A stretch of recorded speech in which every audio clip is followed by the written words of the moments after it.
Hello, everybody. I'm Skip Elsheimer, and welcome to the avgeeks lunchtime streaming show. We just watched almost 20 minutes of stock footage shot by filmmakers for Coronet Educational Films. Wide variety of different things. It was 2 reels, but each of the reels were compilation reels. They were silent. They were horrible white tape, masking tape splices, which some of them ran through okay with a bump, and some of them did not do so well, and there's all an overlap. But some beautiful footage in there, capturing Chicago definitely, and some other places and things. I like it because it's sometimes the reel is themed, like they all came from the same film shoot. And sometimes it is all over the place, depending on whatever happened. I'm sure that they got somebody to sit down and just kind of tape things up and, just like, here's a bunch of boxes, tape them, put them on these cores. So we watch old 16mm films here. Some of you are eating lunch while we're doing it. I didn't get lunch ready in time, so I'll have to eat after. Or maybe I'll eat during sometime. But here's a school for Johnny.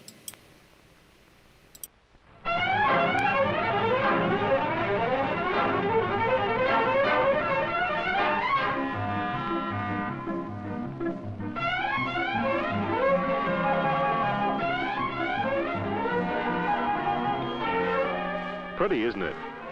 No, it's not the tail fins of a new car or the latest abstraction by Picatis.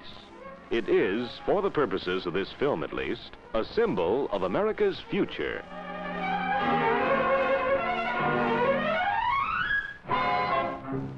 To the doctor, this is the advancement of medicine. To the lawyer, it's the promise of an orderly society under the law. To the scientist, it is the further conquest of the unknown. To her, it's just about everything. And to architect Joe Smith here, it's all that, and a tremendous challenge to boot. You see, if we take a close look and turn it around, it's Johnny. Now, whether Johnny turns out to be a good doctor, a good lawyer, a good scientist, or Jane turns out to be as good a mother as her mommy, depends largely on us. It depends on the education we provide for Johnny and Jane. And on that education depends our economic future, our culture, perhaps even our national survival, his and ours. Time was when our schools were designed only to cram names, dates, and figures into our children. Quite often they resembled a jail where children were incarcerated by law to prepare for life. Today, we recognize that for Johnny, his school days are a vital part of life itself. Today's schools are built with the understanding that their function is not merely preparing for life, but that in them pulsates life itself. Contemporary school design, as you see it here, isn't a style. It's just the freedom to solve a problem without being forced into a certain look. Education, of course, costs money, and we must find the balance between giving our children the education they need and finding ways to pay for it.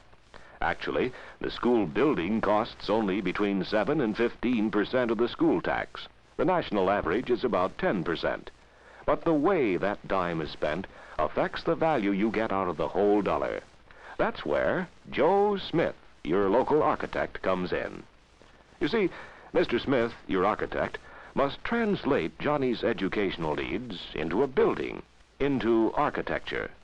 We live in architecture, work in it, worship in it, and find pleasure in it. But what about the cost? Are our schools today too expensive? School building costs have doubled in the past 20 years. However, the average cost of all buildings has tripled. Thanks to good planning, the school building is still the best bargain on the building market today. There's another fact about costs. The maintenance bill for keeping up the school year after year, together with the cost of financing the building, is much more important in dollars and cents than the initial cash outlay of building. It's the annual cost that counts. Building costs are determined by the climate, the terrain, the site's proximity to water, drainage, and utilities, roads and transportation facilities, the availability of materials, and of labor, to name but a few items. Thus, there is really no such thing as an average classroom cost. One school may have a gymnasium, one of many necessary spaces which are not classrooms in the usually understood sense, but which are absorbed in the classroom cost. Another school that lacks a gymnasium, although otherwise identical, will have a lower classroom cost. Nor is the cubic foot cost a good means to express comparative value.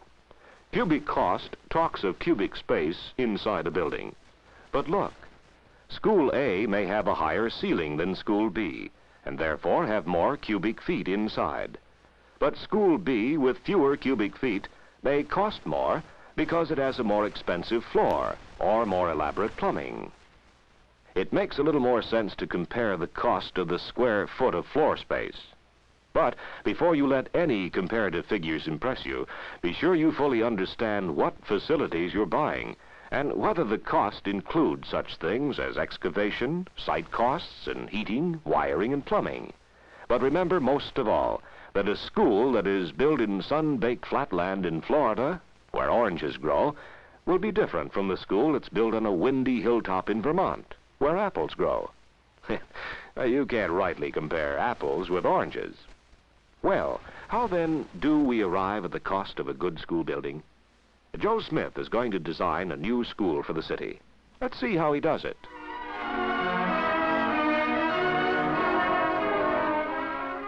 Like so many things in life, this job starts with a conference.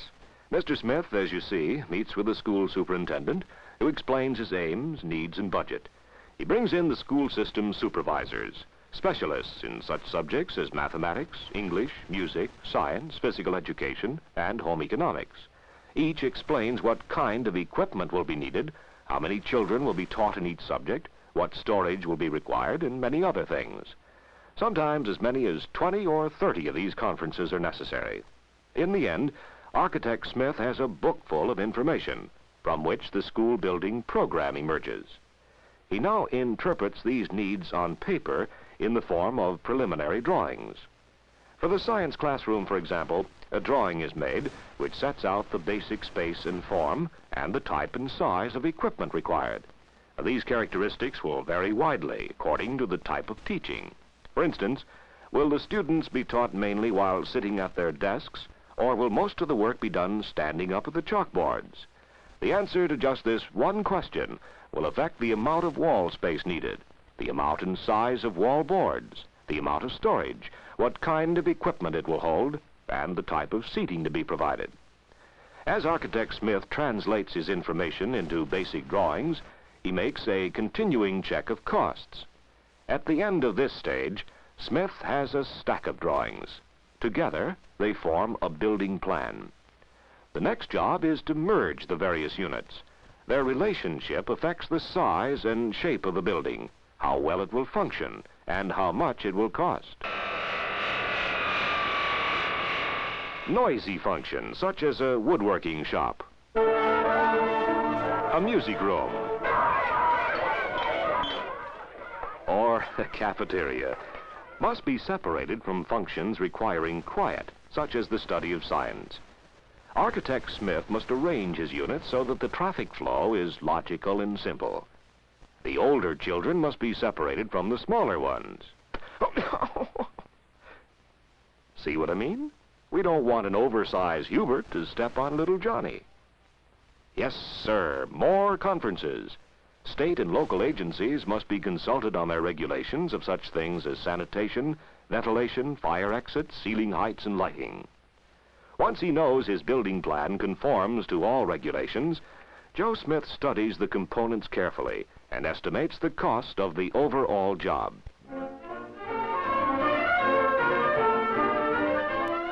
Then he presents his drawings and estimates to the superintendent and the school board. This is the moment when the basic cost of the school building is determined by joint action.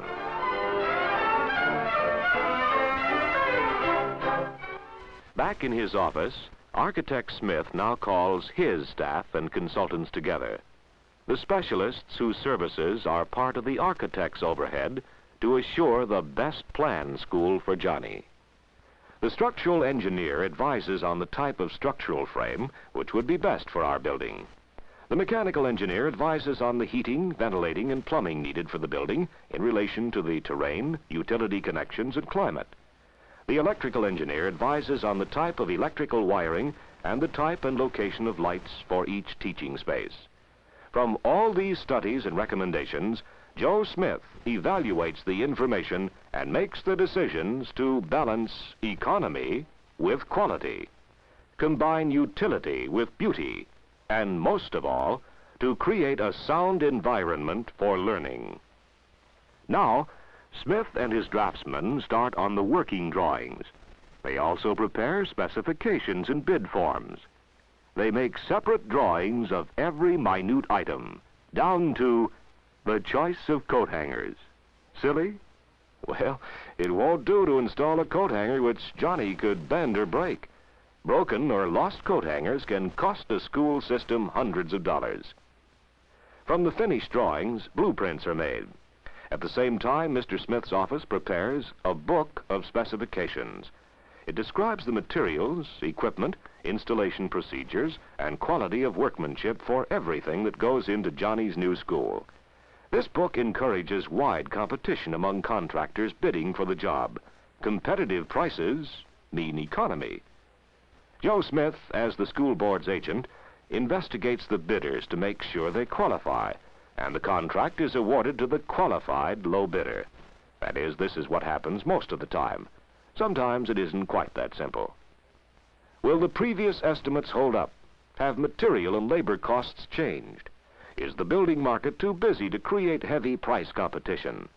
Sometimes these questions pose real headaches to the architect-educator team, even to the point of forcing a design change or holding up a contract. In this case, happily, both Joe Smith and the school board are satisfied with the bid. So the building starts. The site is readied, utility lines are installed, the foundation is prepared, the walls go up. Architect Smith verifies the quality and specifications of materials and supervises the work as it goes on. He makes periodic visits to the site as the needs of the individual job require. Occasionally, Joe Smith may have to give a change order. It may be something major, such as a weak patch of subsoil that requires extra foundation pilings, or something very minor, such as the unexpected availability of a better window sash. On many jobs, Joe Smith and the school board may agree to place a skilled inspector responsible to both on the job full-time. This man is known by the colorful title of Clerk of the Works. Tired? Well, there's still more paperwork. Every month, the architect has to certify that the contractor has done his job and should be paid. He also keeps a running cost accounting of the work. We made it! Johnny's new school is completed now. Smith, a little worn perhaps, but occasionally still smiling, inspects the finished building. Since all requirements have been met, he signs certificates of completion and payment. The job is done.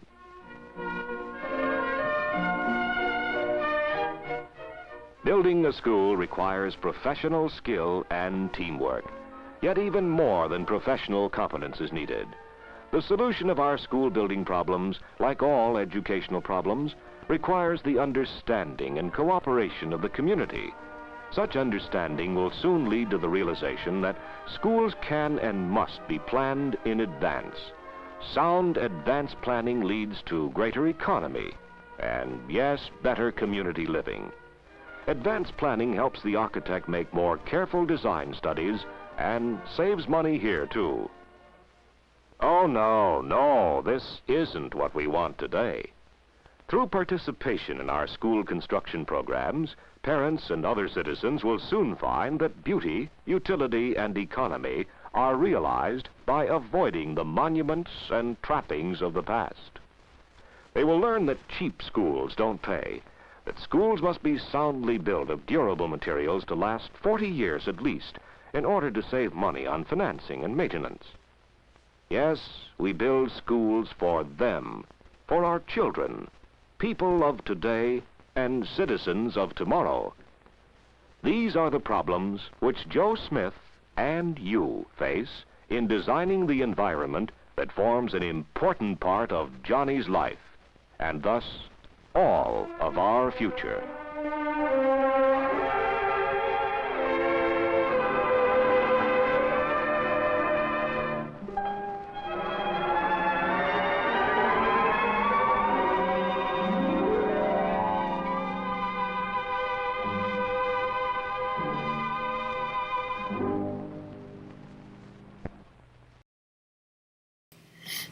So that's a fascinating film. Visually, it could have just been a film strip. I mean, really, there's very little motion or animation. But the film itself is kind of interesting because, who's it made for? And my thinking is it's probably made for school boards, PTAs, city councils, county councils, basically to try to explain why it's important to have an architect work on your school. Like, don't go with what the general contractor is doing. You need a separate professional who costs money to draw up the plans. Excuse me. So this is, they made this film. Architects who were bidding on projects like this made this film to show beforehand, to say, like, this is why we're important. This is why you're paying us a lot of money. Whereas a lot of people who don't know what it takes to build a building are probably like, well, just get the builder to come up with the plans. They've built a school before. They know what a school is. So, yeah, films like this are fascinating in that regard. These coercion films. All right, speaking of school, I have a film set up here. Let's talk about school safety.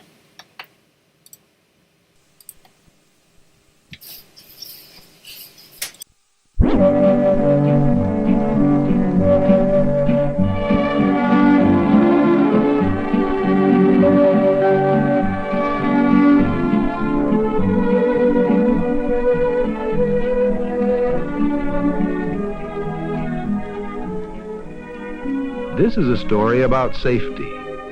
Safety at school. You know what safety means. Soon this schoolyard will be filled with many boys and girls. Most of them will remember their safety rules.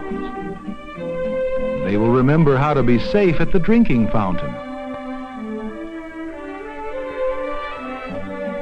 They will remember how to play safely so everyone can have a good time. There are safety rules for walking up and down stairs, too. Safety and courtesy often go together at lunchtime. Hallways are busy places. Without safety rules, you can guess what might happen. Do these girls know how to play safely? Soon it will be your turn to talk about safety at school. But first, let's visit a classroom which may be very much like your own.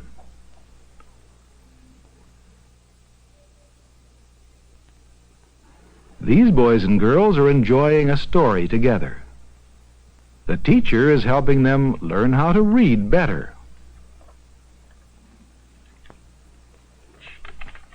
Now it is time for them to have their milk. Whose turn is it to be the milk monitor?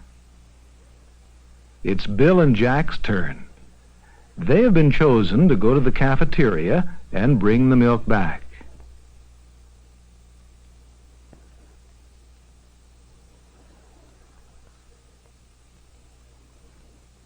They remember an important safety rule about walking in the halls.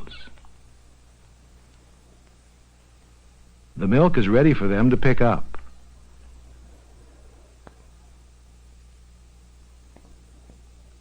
They know how to carry the trays of milk carefully. But what happens when others forget the safety rules? What would you do to keep this from happening in your school?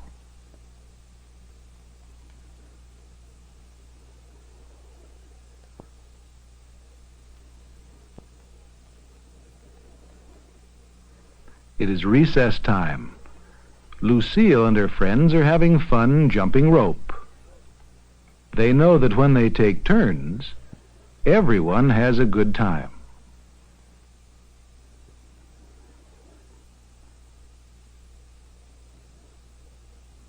The boys know how important it is to take turns, too.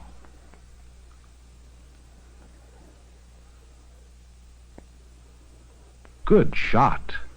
Now whose turn is it? Uh-oh. Someone missed.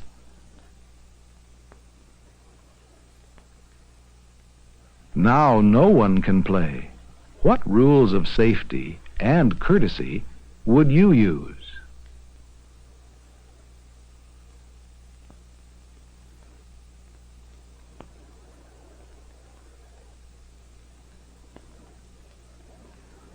Hallways are very special places to practice safety. These boys and girls have good safety habits.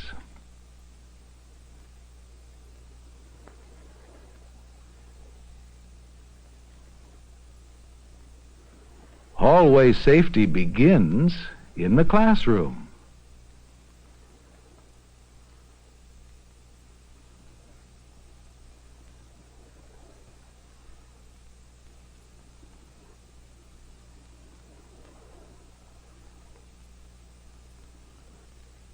Now watch carefully.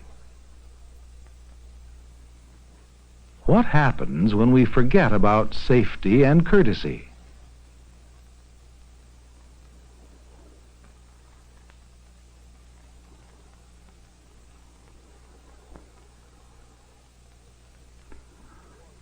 On a warm day, a cool drink of water tastes good. Let's stop at the drinking fountain. When we take turns, everyone gets a drink faster. But when we forget to take turns, you know what happens. What would you do to keep this from happening?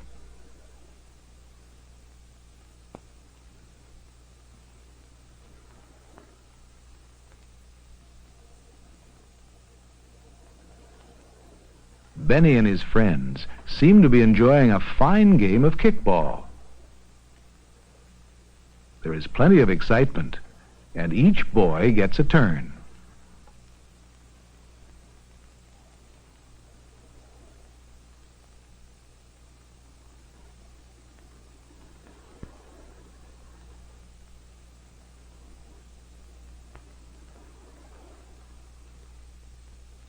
Ah, but what is happening here?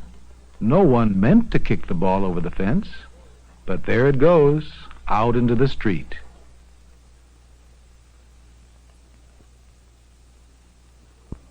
What are they going to do now?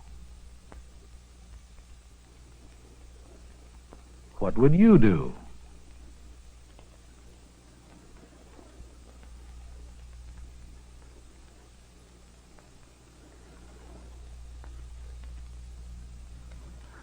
Lunchtime is a time to eat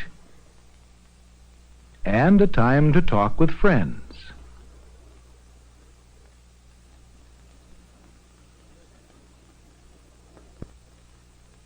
Fred hurried through his lunch today. Mary needs more time. Fred usually cooperates with his friends, but today he isn't thinking. What would you tell Fred to remind him of safety and courtesy?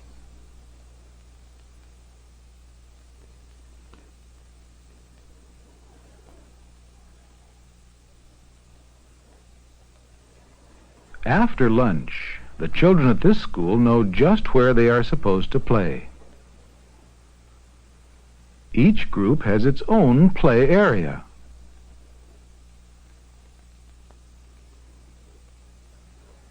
Some groups are large.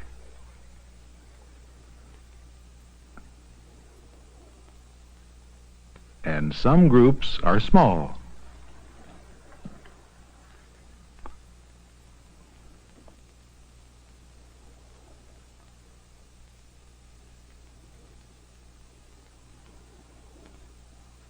Follow the leader may be a good game, too, except when the leader forgets about safety and courtesy.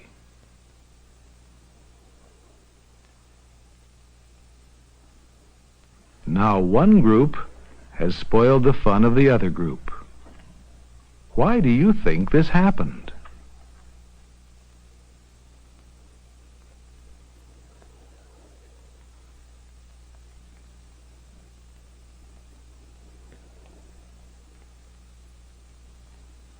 These boys and girls know how to walk up and down stairs safely.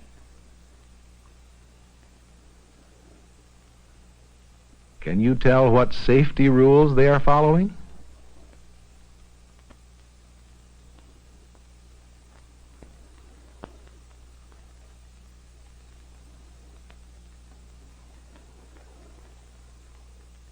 When some people forget the rules, you can see what happens.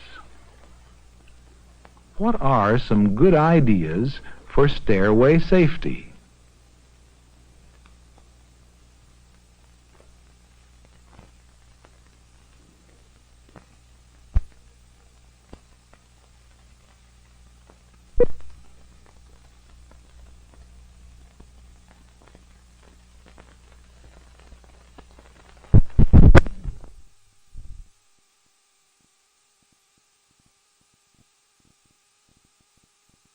All right, let me rethread this. I was going to show something.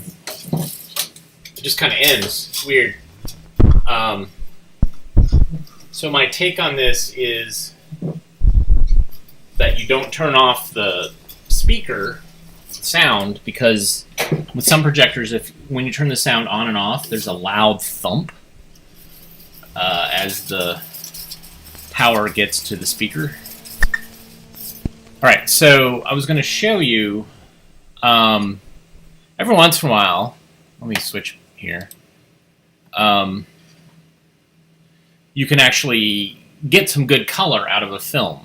And so here's what the telecines little control thing does. So there's stuff for framing, there's stuff for going forward, backwards. You can see there's play, there's stop. Then there's some color stuff here, and this is a little trackball. So if we go back to a frame, this is an example where I'm going to go ahead and zero out my corrections. So boom, boom, boom. You see that the film was pretty red, and I was able to adjust to get the red down by adjusting the whites and adjusting the shadows, the blacks, and the gamma. I was able to kind of get it back to something that was better. So that's kind of cool. And what it's doing is it's controlling the LEDs in the light source, and also the camera has some settings that you can go in and adjust. So that's when we adjust things on the fly. So sometimes we don't need to do that. The color is good. But sometimes, that it's Eastman Kodak Ektachrome, so it fades. It wasn't a very expensive film stock to develop and to purchase, like Kodachrome. Kodachrome was more expensive to process and to purchase. And so the color, the dyes start to fade pretty quickly. So there you go. This next film is In Quest for Cleaner Air and Water.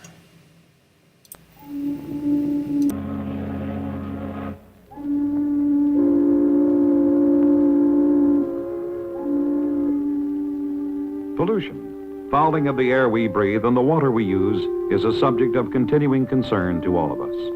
It is a subject we cannot avoid. For all of us, by the fact that we live and breathe, are sufferers from and contributors to pollution. Wherever a summer rain washes loose soil into a stream, wherever fuel is burned to generate power, wherever new construction disturbs the lay of the land, the inevitable, unavoidable result is pollution. About 1/6 of the total air pollution we contend with in this country can be traced to industrial processes. Improvement is difficult because a rapidly growing population demands an ever-increasing volume of manufactured products. Nevertheless, progress is being made. A leader and pioneer in the movement to stem the rising tide of air and water pollution is the steel industry. The making of smoke was once an inseparable part of the making of iron and steel. But by the start of the 20th century, simple dust catchers, the earliest form of air quality control, were being installed on blast furnaces. Research and willingness to commit major resources to minimize the pollution problems of steelmaking have brought dramatic progress. Air is vastly cleaner around steel mills today as a result of the hundreds of millions of dollars the steel companies have spent to develop and install cleaning systems. These complex and expensive facilities, many of which are 99% effective in removing dust particles, have brought vast improvements in the air environment of the nation's steel-producing cities. Another major improvement has been brought about by the rapid conversion to the basic oxygen process. This system permits the objectionable airborne products of the steelmaking process to be collected and precipitated from the air before it is returned to the atmosphere. Almost half of all the steel produced in the United States is made this way now, and the percentage increases each year. Air quality control systems on the BOFs and other types of steelmaking furnaces capture thousands of tons of particulate matter so that it never enters the air. These devices are expensive to build, operate, and maintain.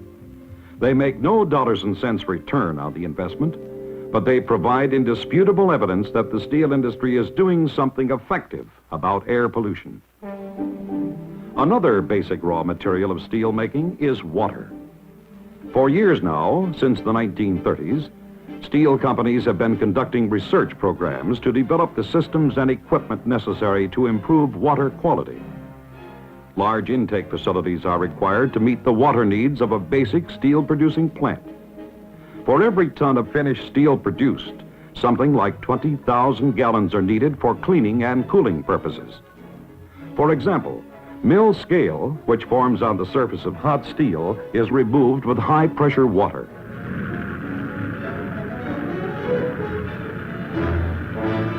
The scale and water goes into settling pits. The scale settles out and is recovered. Huge clarifiers trap and remove oil, sludge, and other potentially harmful ingredients. Excess heat is dissipated in large cooling towers. The result is clear, clean water, which can be recycled back into the mill for another round or discharged into a lake or stream, where more often than not, it enhances water quality. Settling basins, thickeners, scale pits, filters, separators, waste lagoons. All of these have a single purpose: to make American steel plants examples of one industry's efforts to help preserve our nation's waterways for all the purposes they must serve today and for generations to come. The American steel industry's investment in clean air and water is rapidly approaching $2 billion. The return is not measurable in dollars and cents. It is measurable in a better human environment. We are proud of our progress. It will continue.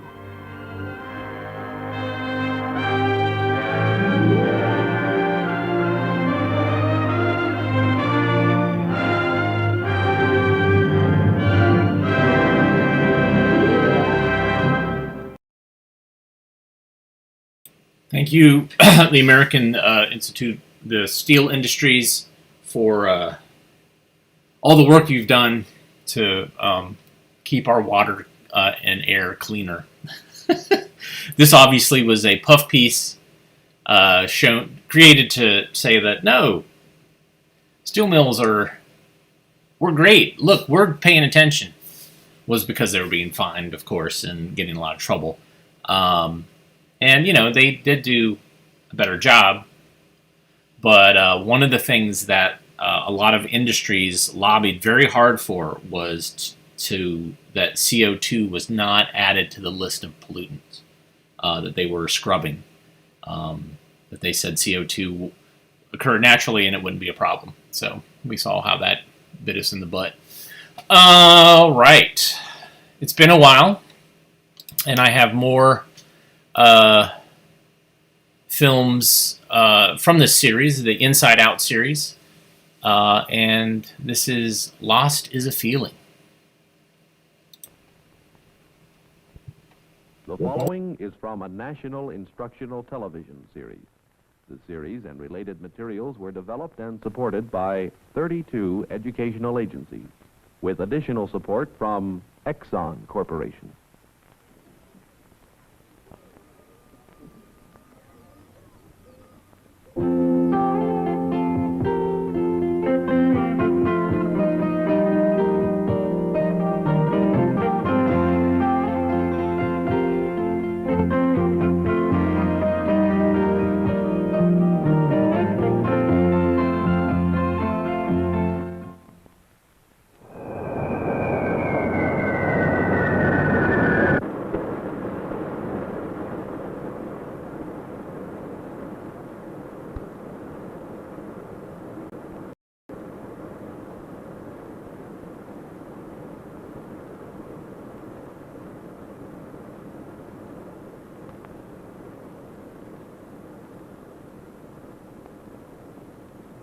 Amado, do you remember Uncle Roberto and Aunt Rosa?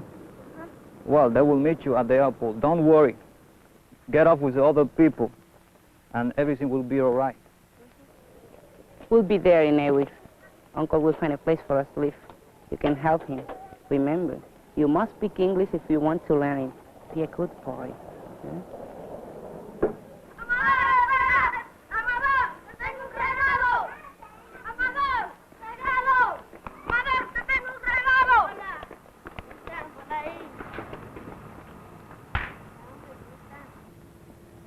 Voy a extrañar a ustedes, ¿no? Gracias. Te veo. Hasta luego. Hasta luego. Muchas gracias. Te veo. Voy a extrañar a los dos. Okay, Amado. Now you have to go.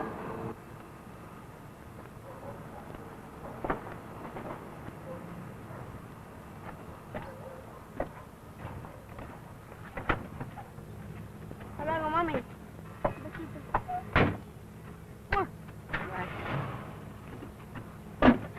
Adiós, hasta luego, hasta luego. Adiós, adiós, Amador. Hasta luego. Amador, adiós.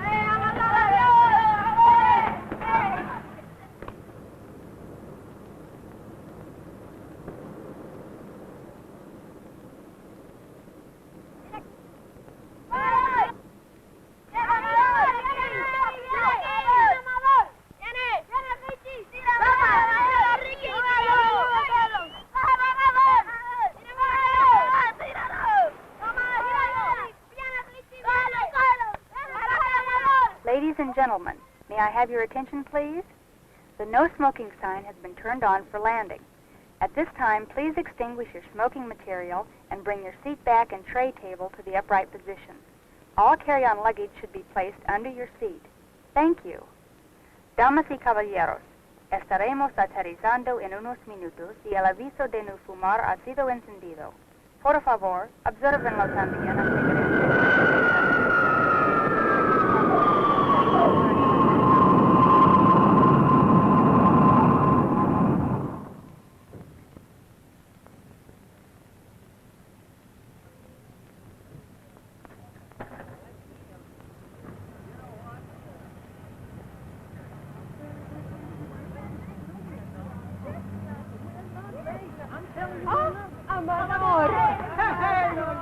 How are you doing? How's the family? Hey, Rosa, come. I told you not to talk to him in Spanish. September is almost here. We have to enroll him in school. That's right. Are you hot? He will be a great help, I'm sure. I'm going to get you some refreshments. I thought you were here for Auntie. Right. And get the suitcase. sure, and I'll bring put us it some away refreshments. for you. Okay, doke. How you like the apartment? Huh? Huh? Bonito. That's good. This is going to be your home until your parents get here in September. You like the city? You like the sights out there? Huh? You like the view? ¿Dónde está el mar? El mar? You mean the sea? Amador, the sea is far. Far away. Far? Yes, lejos. You know, it's very far. Very far. Very far away. Roberto, what does he want to know about? Oh, he wants to know where the sea is. The sea. I do remember the sea. I do miss the sea sometimes. Mi compañero era el mar igual que el tuyo, Amador. Pero no te preocupes. Cuando tú llegues al colegio vas a tener muchos amiguitos, muchos. Vas a ver a la Rosa, pelota. haven't I told you 1,000 times to talk to him in English? Rosa. Oh, Roberto, don't rush him. He's a smart kid. He'll learn. know. He has until September. He'll figure I it know out. precisely. He's got until September, and he's got to know some English before he gets to school. Don't rush him, Roberto. Well, there is one thing I'd like to know. What is it so important about the sea? Huh? The sea is my friend. I want to see the sea.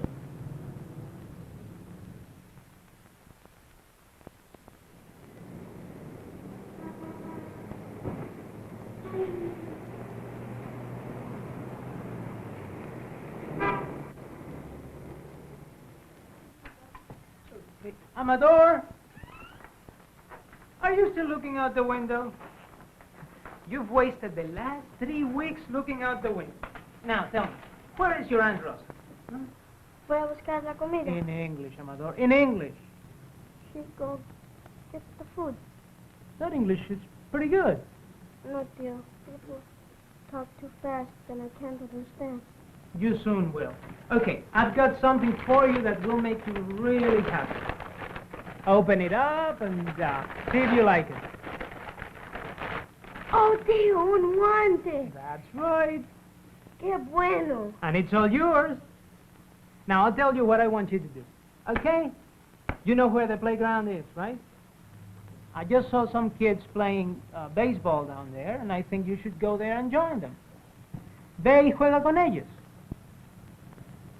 But I'm afraid. Tengo miedo. You just have to go there and play with them, and you'll make as many friends as you want. But I don't know them. You like to play baseball, right? So if you like to play baseball and they like to play baseball, that's all you need. That's your introduction card. Tarjeta de introducción, right? Okay? You want to try it? Okay. Ah, come on. Then tonight you can tell me everything about the game.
he wanted to do was play. How do you know? Because I understand Spanish. He was saying, play jugar. That means I want to play. Okay, if you know Spanish, so why don't you give the kid back his mitt?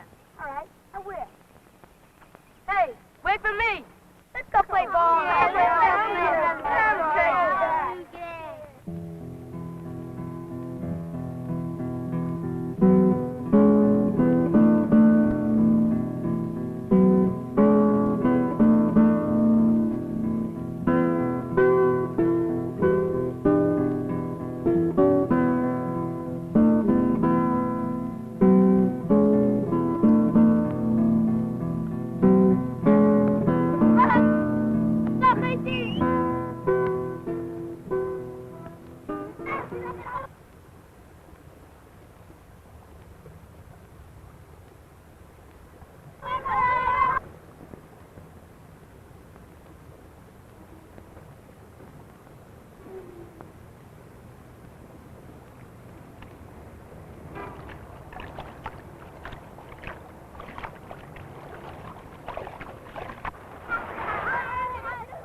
Son? Son? Hey, son! Hey, son! Come on, don't stand in that water. Come on. Don't stand in there. It's polluted. You can get sick. Come on. Come on, get out of the water.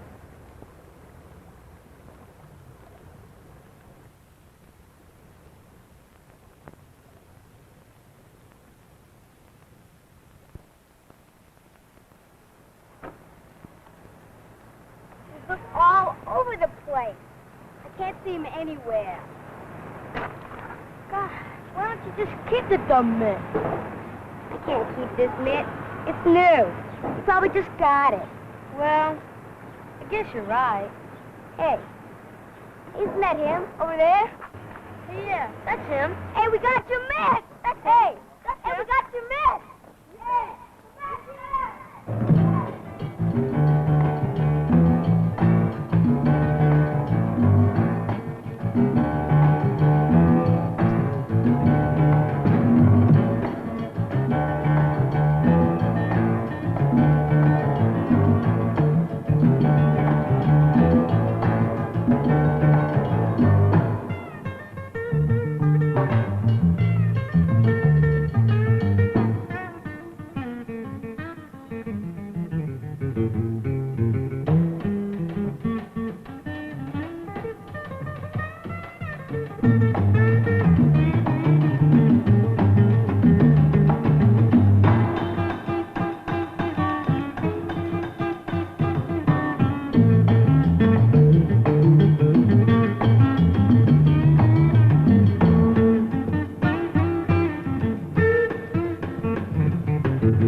Inside Out is a series of programs and related materials developed and supported by 32 educational agencies in the United States and Canada, with additional support from Exxon Corporation.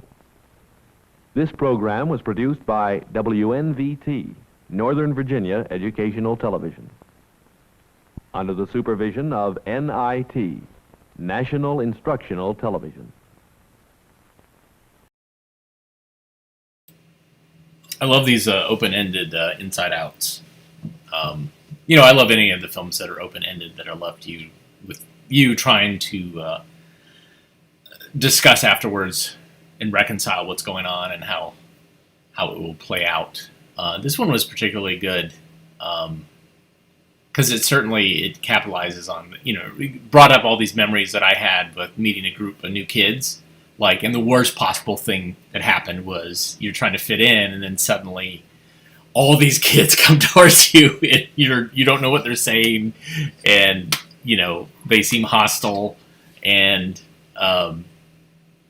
it's like the worst nightmare you could possibly imagine. Never mind the fact that he speaks Spanish and they're yelling at him in English. Anyways, really, really amazing stuff. And, of course, I was 6 when this came out. And so it resonates with me, the time and the place and the clothes and all that stuff. The cars. Woo! So it's a beautiful day here in Raleigh, but that means pollen is beginning to show up, which means that now I have to go out and wear a mask, not because of COVID, but because of pollen. It's such a delicate little flower. Thanks everybody for tuning in today. So my special guest, we'll probably have to postpone that until next week because he has to figure out his technology so that we can have him live. But I should say he's a filmmaker from Minneapolis. So I know at least one of you on the comments on YouTube is from Minneapolis. So you might be able to guess who it is. But if you like what you saw, you can hit like or subscribe or thumbs up on Facebook, or there's all these different ways to show digitally that you like what we're doing, or at least intrigued by it, and I appreciate that. You can buy us some coffee. Coffee is always great, and you can go to avgeeks.com and see other shows that we've done, other films that we've been putting online. I mean, we've been doing this for more than 10 years, so there's lots of content on there. Several thousand films and video of things that we've digitized that are part of our collection and part of other people's collections that we digitized on their behalf and all that stuff. So there's a great resource there. We'll be back again tomorrow, and I hope everybody has a great rest of your day. As always, please rewind and love each other, and by loving each other, also be sure to love yourself and give yourself a break because you need it. And I will see you again tomorrow. Everybody take care.